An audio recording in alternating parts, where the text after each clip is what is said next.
West Bengal state ইউনিভার্সিটিতে তোমরা যারা ফোর্থ সেমিস্টার হিস্ট্রি অনার্সে বা হিস্ট্রি মেজরে পড়াশোনা করছো, তোমাদের যে DS5 পেপারটি রয়েছে আদি মধ্যযুগের ভারতের ইতিহাস, এই পেপারটির 2026-এর যে শর্ট প্রশ্ন পরীক্ষার জন্য ইম্পর্টেন্ট, সেই শর্ট প্রশ্ন নিয়ে আলোচনা করবো এই ভিডিওতে। এই পেপারটির লাস্ট মিনিট সাজেশন এবং সাজেশন ধরে সমস্ত প্রশ্নের উত্তর চ্যানেলে আপলোড করে দিয়েছি, তার লিঙ্ক দেওয়া থাকবে ভিডিও ডেসক্রিপশন বক্সে। এছাড়া তোমাদের DS5 পেপারটির যে শর্ট প্রশ্ন সেটিও এর আগের একটি ভিডিওতে আপলোড করে দিয়েছি, তোমরা সেই শর্ট প্রশ্নগুলো সংগ্রহ করে নেবে। এখন আমরা দেখে নেব DS5 এর কিছু শর্ট প্রশ্ন। এই শর্ট প্রশ্নগুলো থেকে তোমরা বেশিরভাগটা কমন পাবে। শর্ট প্রশ্ন পূর্ণাঙ্গ একেবারে 100% কমন পাওয়া যায় না, তার মধ্যেও তোমরা 10টির মধ্যে আপাতত 7-8টা প্রশ্ন কিন্তু কমন পাবে এই 50 থেকে 60টা প্রশ্নের মধ্যে। তোমাদের এই DS5 পেপারটিতে আদি মধ্যযুগের ভারতের ইতিহাসের উপরে মাত্র 60টি প্রশ্ন আমি এখানে রেখেছি, এর মধ্যে তোমরা অনেকটা প্রশ্ন কমন পেয়ে যাবে। তো অন স্ক্রিনে তুলে ধরছি, সেই জায়গা থেকে তোমরা খাতায় নোট ডাউন করবে। West Bengal state university fourth semester history major DS5 short question answer 2026, 2 মার্কের যে শর্ট প্রশ্ন 10টি লিখতে হবে। তার জন্য তোমরা যে প্রশ্নগুলো দেখবে, বাংলার প্রথম স্বাধীন ও সার্বভৌম রাজা কে ছিলেন, তার রাজধানী কোথায় ছিল? উত্তর হবে শশাঙ্ক এবং তার রাজধানী কর্ণ সুবর্ণ। এখানে আমি সংক্ষেপে লিখেছি উত্তরগুলো, তোমরা পূর্ণ বাক্যে কিন্তু লিখবে। যে 2 নম্বরের প্রশ্নগুলো আসবে সেটি ব্যাখ্যামূলক, যে প্রশ্নগুলো আসবে সেটি এক কথায় থাকবে। তাছাড়া কিন্তু সব প্রশ্নের 2টো করে পার্ট থাকবে। এখানে প্রথম স্বাধীন রাজা এবং রাজধানী কোথায়, স্বাধীন রাজা শশাঙ্ক, রাজধানী কর্ণ সুবর্ণ। প্রশ্ন ভালো করে পড়লে উত্তরটা তোমরা শর্টে পড়লেও বুঝতে পারবে, কিন্তু তোমরা পূর্ণ বাক্যে উত্তর লিখবে। শিলাদিত্য উপাধি কে গ্রহণ করেন, তিনি কোন বংশের রাজা ছিলেন? উত্তর হবে হর্ষবর্ধন, তিনি পুষ্যভূতি বংশের রাজা ছিলেন। পরটি সকল উত্তর পথনাথ কাকে বলা হয়, তার সভাকবি কে ছিলেন? উত্তর হবে হর্ষবর্ধনকে বলা হয়, তার সভাকবি ছিলেন বাণভট্ট। পরটি হর্ষবর্ধন রচিত একটি সাহিত্যকর্মের নাম লেখো। এখানে 3টি রয়েছে, রত্নাবলী, নাগানন্দ, প্রিয়দর্শিকা। পরটি মাৎস্যন্যায় বলতে কি বোঝো? 637 খ্রিস্টাব্দে শশাঙ্কের মৃত্যুর পর দীর্ঘ 100 বছরের বেশি সময় ধরে বাংলায় কোনো কেন্দ্রীয় রাজশক্তি ছিল না, ফলে বাংলায় চরম নৈরাজ্য চলতে থাকে।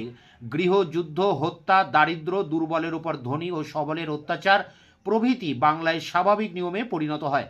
বৌদ্ধ পণ্ডিত লামা তারানাথ বাংলার এই নৈরাজ্য ও দুরবস্থাকে মাৎস্যন্যায় বলে অভিহিত করেছেন। একেই বলা হয়েছে কিন্তু গৌড়তন্ত্র। গৌড়তন্ত্র মানেও কিন্তু একই উত্তর হবে। পাল বংশের প্রতিষ্ঠাতা কে ছিলেন, তিনি কবে সিংহাসনে বসেন? উত্তর হবে গোপাল, 750 খ্রিস্টাব্দে।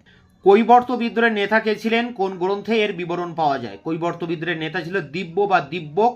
সন্ধ্যাকর নন্দী রামচরিত থেকে কৈবর্ত বিদ্রোহের কথা জানা যায়। রামচরিত গ্রন্থটি কে রচনা করেন, তখন বাংলায় কোন বংশ রাজত্ব করে? সন্ধ্যাকর নন্দীর লেখা রামচরিত তখন পাল বংশ রাজত্ব করে। পাল বংশের শেষ উল্লেখযোগ্য শাসক কে ছিলেন, তার রাজধানী কোথায় ছিল? উত্তর হবে রামপাল, তার রাজধানী ছিল রামাবতী।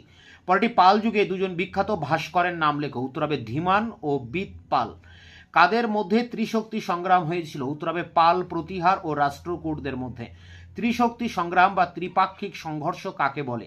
হর্ষবর্ধনের যোগ্য উত্তরাধিকারীর অভাবে কনৌজের সিংহাসন দখলের জন্য প্রথমে মালব ও রাজপুতনার গুর্জর প্রতিহার রাজবংশ এবং বাংলার পাল বংশ পারস্পরিক প্রতিদ্বন্দ্বিতায় জড়িয়ে পড়ে। পরে মহারাষ্ট্রের রাষ্ট্রকূট শক্তি এই দ্বন্দ্বে যুক্ত হয়। এই দ্বন্দ্বকে ত্রিপাক্ষিক দ্বন্দ্ব বা ত্রিশক্তি সংগ্রাম বা ট্রিপালাইট স্ট্রাগল বলা হয়। গীত গোবিন্দ কে রচনা করেন? উত্তর হবে বৈষ্ণব কবি। বাংলায় প্রথম মুসলিম আক্রমণকারী কে ছিলেন, তখন বাংলার রাজা কে ছিলেন? উত্তর হবে বখতিয়ার খলজি, তখন বাংলার রাজা লক্ষণ সেন। খালিমপুর তাম্রশাসন কার শাসনকালে উৎকীর্ণ করা হয়েছিল? উত্তর হবে ধর্মপালের শাসনকালে। এই তাম্রপট্টে মাৎস্যন্যায় শব্দটি প্রথম উল্লেখিত হয়েছে, এটাও আলাদা করে প্রশ্ন আসে।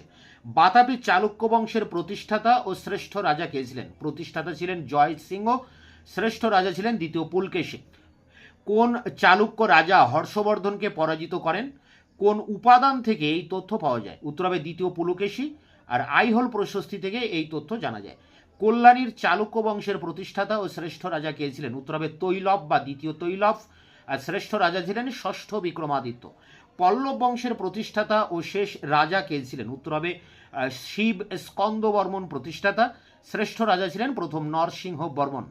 কে কেন বাতাপিকোণ্ড অভিধা গ্রহণ করেন? পল্লব রাজা প্রথম নরসিংহ বর্মন বাতাপিকোণ্ড উপাধি গ্রহণ করেন কারণ তিনি চালুক্য রাজ্যে দ্বিতীয় পুলকেশীকে পরাজিত করেন এবং চালুক্যদের রাজধানী বাতাপি লুণ্ঠন করেন।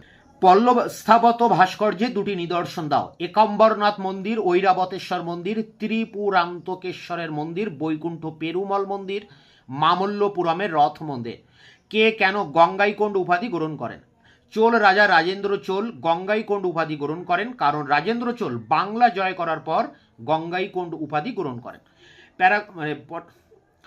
পরে প্রশ্ন দেখো, কোন চোল রাজা বাংলাদেশ জয় করেন এবং সেই সময় বাংলাদেশের শাসক কে ছিলেন? চোল রাজা রাজেন্দ্র চোল বাংলাদেশ জয় করেন, সেই সময় বাংলার রাজা ছিলেন পাল বংশীয় মহিপাল। পরেরটি, গঙ্গাইকোণ্ড চোলপুরমে কে রাজধানী স্থাপন করেন? উত্তর হবে চোল রাজা প্রথম রাজেন্দ্র চোল। পরেরটি, চোল বংশের দুজন উল্লেখযোগ্য নরপতির নাম লেখো। উত্তর হবে প্রথম রাজরাজ চোল এবং প্রথম রাজেন্দ্র চোল। মণ্ডলম ও বল নাডু বা নাডু বলতে কি বোঝায়?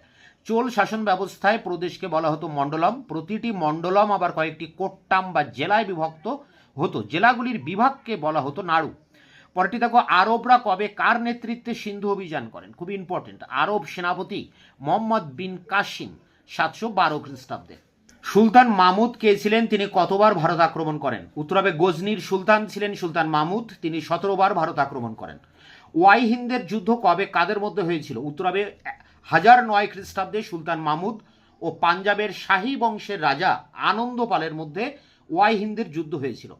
আল বেরুনি কে ছিলেন? তার লেখা গ্রন্থের নাম কি? গজনির শাসক সুলতান মাহমুদের সভাসদ ছিলেন আল বেরুনি এবং তার লেখা গ্রন্থের নাম তহকিকি হিন্দ বা কিতাব উল হিন্দ, যদিও গ্রন্থের আসল নাম তহকিকি মলিল হিন্দ মিস মক্কাল মকবুল ফি লক্কাল আও মর্ধুল। পরেরটি, তরাইনের প্রথম ও দ্বিতীয় যুদ্ধ কবে কাদের মধ্যে হয়? 1191-এ তরাইনের প্রথম যুদ্ধ আর 1192-এ তরাইনের দ্বিতীয় যুদ্ধ। এই যুদ্ধ দুটি হয়েছিল একই ব্যক্তির মধ্যে, মোহাম্মদ ঘুরি এবং তৃতীয় পৃথ্বীরাজ চৌহানের মধ্যে। ভারতে তুর্কিদের সাফল্যের কারণ কি ছিল? 1, তুর্কিদের সুদক্ষ অশ্বারোহী বাহিনী। 2, তুর্কিদের গুপ্তচর ব্যবস্থা। 3, ভারতীয়দের নৈতিক অবক্ষয়। পরেরটি দেখো, মোহাম্মদ ঘুরির প্রধান অনুচর কে ছিলেন? কুতুবুদ্দিন আইবক। তিনি 1206 খ্রিস্টাব্দে নিজেকে স্বাধীন সুলতান হিসেবে ঘোষণা করে ভারতে মুসলিম শাসনের সূচনা করেন। মামেলুক কাদের বলা হয়? ভারতে সুলতানি শাসনকালে তুর্কি কৃতদাসরা উচ্চ রাজপদ লাভ করেন, এরা মামেলুক নামে পরিচিত। কোন বংশকে দাস বংশ বলা হয়? কুতুবুদ্দিন আইবক 1206 খ্রিস্টাব্দে দিল্লিতে যে বংশে শাসন প্রতিষ্ঠা করেন তাকে দাস বংশ বলা হয়। এই বংশের সময়সীমা 1206 থেকে 1290। প্রথম সুলতান কুতুবুদ্দিন আইবক এবং শেষ সুলতান কাইকোবাদ। দাস বংশের প্রতিষ্ঠাতা ও শ্রেষ্ঠ সুলতান কে ছিলেন? প্রতিষ্ঠাতা কুতুবুদ্দিন আইবক, শ্রেষ্ঠ সুলতান ছিলেন গিয়াসউদ্দিন বলবন। ইলবাড়ি তুর্কি বংশের প্রতিষ্ঠাতা ও শেষ সুলতান কে ছিলেন? প্রতিষ্ঠাতা কুতুবুদ্দিন আইবক এবং শেষ সুলতান কাইকোবাদ। পরেরটি, দিল্লির প্রথম তুর্কি সুলতান কে ছিলেন? তিনি কবে সিংহাসনে বসেন? কুতুবুদ্দিন আইবক 1206 খ্রিস্টাব্দে। পরেরটি, ভারতে মুসলিমদের জয়লাভের দুটি কারণ লেখো। 1, মুসলমান সেনারা ভারতে আক্রমণের সময় সংগঠিত যুদ্ধগুলিকে হিন্দুদের বিরুদ্ধে ধর্মযুদ্ধ বলে মনে করায় জীবনপণ সংগ্রামে লিপ্ত হয়। 2, এই সময় ভারতে কোনো উপযুক্ত কেন্দ্রীয় নেতৃত্ব না থাকায় ছোট ছোট অঞ্চলে বিভক্ত আঞ্চলিক রাজ্যগুলির পক্ষে মুসলিম শক্তিকে প্রতিহত করা সম্ভব হয়নি। অগ্রহার ব্যবস্থা বা ব্রহ্মদেয় জমি কি? গুপ্ত যুগে ব্রাহ্মণদের বিভিন্ন অগ্রহার ব্যবস্থা বা ব্রহ্মদেয় জমি কি? গুপ্ত যুগে ব্রাহ্মণদের ও বিভিন্ন ধর্মস্থানকে রাষ্ট্রের পক্ষ থেকে নিষ্কর জমি দান করা হতো। জমির প্রাপক এই জমির সম্পদ, প্রশাসন সবকিছুরই মালিক হতেন। এই ব্যবস্থা অগ্রহার ব্যবস্থা বা ব্রহ্মদেয় নামে পরিচিত। আদি মধ্যযুগে কয়েকটি নগরের নাম লেখো। উত্তরপ্রদেশের ঐচ্ছত্র, অত্রঞ্জিখেড়া, রাজঘাট, বিহারের চিরান্দ, উত্তর পশ্চিম ভারতের গোপাদ্রি, পোহায়া প্রভৃতি। নগরম কি? দক্ষিণ ভারতের স্থানীয় বাণিজ্য কেন্দ্রগুলিকে নগরম বলা হতো। চোল শাসনকালে প্রতিটি নাড়ুতে একটি করে বাণিজ্য কেন্দ্র বা নগরম থাকত। অগ্নিকুল তত্ত্ব কি? ব্রাহ্মণ কবি চাঁদ বরদাই তার পৃথ্বীরাজ রাস কাব্যে বলেছেন যে রাজপুতরা বশিষ্ঠ মুনির যজ্ঞের আগুন থেকে উৎপত্তি লাভ করেছে। রাজপুতদের উৎপত্তি সংক্রান্ত এই মতবাদ অগ্নিকুল মতবাদ নামে পরিচিত। রাজপুত জাতির উৎপত্তি সংক্রান্ত কর্নেল টডের অভিমত কি? ইংরেজ ইতিহাসবিদ কর্নেল টড মনে করেন যে বহিরাগত শক, হুন, কুষাণ, গুর্জর প্রভৃতি বৈদেশিক জাতির মানুষ এদেশে বসবাসকালে ভারতীয় নারীদের বিবাহ করে। এই নারীদের সন্তানরা বীরত্বে পরিপূর্ণ হয়ে ওঠে, এরাই রাজপুত নামে পরিচিত। ডক্টর ভান্ডারকর, উইলিয়াম ক্রুক এই অভিমত সমর্থন করেন। পরেরটি দেখো, প্রধান কয়েকটি রাজপুত জাতির নাম লেখো। গুজরাটের চালুক্য বংশ, আজমির ও দিল্লির চৌহান বংশ, কনৌজের গাহড়ওয়াল বংশ, বুন্দেলখণ্ডের চান্দেল্য বংশ, মালবের পারমার বংশ প্রভৃতি। পরেরটি, আলবার ও নায়নার কারা ছিলেন? বৈষ্ণব ধর্মের অনুরাগী তামিল ভক্তিবাদী সম্প্রদায় আলবার এবং শৈব ধর্মের অনুরাগী সম্প্রদায় নায়নার নামে পরিচিত। নন্দীবর্মন গোষ্ঠীর শিল্পকলার পরিচয় দাও। মুক্তেশ্বর মন্দির ও মাতঙ্গেশ্বর মন্দির। চোল শিল্পের প্রধান বৈশিষ্ট্য কি? বিশালত্ব, নগরের কেন্দ্রে শিব মন্দির নির্মাণ, গোপুরম বা তোরণ নির্মাণ প্রভৃতি। রাজেন্দ্র চোলের শিল্প কীর্তির পরিচয় দাও। গঙ্গাইকোন্ড চোল পুরমে বিশাল শিব মন্দির নির্মাণ। পৃথিবীর বৃহত্তম বিষ্ণু মন্দির কে কোথায় নির্মাণ করেন? দ্বিতীয় সূর্যবর্মন কম্বোজের রাজধানী অঙ্করভাটে, অঙ্করভাটের বিষ্ণু মন্দির। পৃথিবীর বৃহত্তম শিব মন্দির কোনটা? সপ্তম জয়মর্মনের নির্মিত বেয়নের শিব মন্দির। পল্লব শিল্পের বৈশিষ্ট্য লেখো। এক, মন্দিরের উচ্চতা হতো পিরামিডের মতো। দুই, মন্দিরের শীর্ষ দেশ হতো গম্বুজাকৃতি বিশিষ্ট। তিন, মূল মন্দিরের সঙ্গে যুক্ত থাকত হলঘর ও গোপুরম। পরেরটি, পল্লব ভাস্কর্যের পরিচয় দাও। নরসিংহ বর্মনের আমলের কিরাতার্জুনীয় মহাকাব্যের রিলিফ, কৃষ্ণ মণ্ডপে পশুপালনের জীবন সংক্রান্ত দৃশ্য, মহিষ মর্দিনী মণ্ডপে যুদ্ধ ও শান্তির পরস্পর বিরোধী বিষয়বস্তু, বরাহ মণ্ডপে রিলিফে বিষ্ণুর বরাহ অবতার রূপে পৃথিবীর দেবীকে উদ্ধার ও অন্য রিলিফে বিষ্ণুর ত্রিবিক্রম মূর্তি বিশেষ উল্লেখযোগ্য। পরেরটি, ইলোরার কৈলাস মন্দিরকে নির্মাণ করেন রাষ্ট্রকূট রাজ প্রথম কৃষ্ণ। পাহাড়পুরের মন্দির কার আমলে বা কাদের আমলে নির্মিত হয়? উত্তর হবে পাল আমলে। পাল যুগে চিত্রশিল্পের পরিচয় দাও। অষ্ট সহস্রিকা, প্রজ্ঞা পারমিতা পুস্তকের চিত্র। চোল ভাস্কর্যের শ্রেষ্ঠ নিদর্শন কোনটি? তাঞ্জোরের ব্রোঞ্জের তৈরি নটরাজের মূর্তি। রাজসিংহ বর্মনের আমলের পল্লব শিল্পের পরিচয় দাও। মামল্লপুরমের তীর মন্দির, কাঞ্চিপুরমের কৈলাসনাথ মন্দির, বৈকুণ্ঠ পেরুমল মন্দির প্রভৃতি। পরেরটি, নরসিংহ বর্মনের আমলের পল্লব শিল্পের পরিচয় দাও। মহাবলীপুরমের রথ মন্দির, সপ্তরথের মন্দির প্রভৃতি। পল্লব শিল্পরীতিকে কয়টি ভাগে ভাগ করা যায়? চার ভাগে। এক, মহেন্দ্র শিল্পরীতি, দুই, নরসিংহ শিল্পরীতি, তিন, রাজসিংহ শিল্পরীতি, চার, নন্দী বর্মন শিল্পরীতি। পরেরটি দেখো, প্রাচীন ভারতে দাক্ষিণাত্যে উল্লেখযোগ্য শিল্পনীতির নাম লেখো। পল্লব শিল্প ও চোল শিল্প। শেষ প্রশ্নটি দেখো, মহেন্দ্র বর্মনের আমলে পল্লব শিল্পের পরিচয় দাও। অনন্ত সায়ন মন্দির, ভৈরব কোণ্ঠ মন্দির।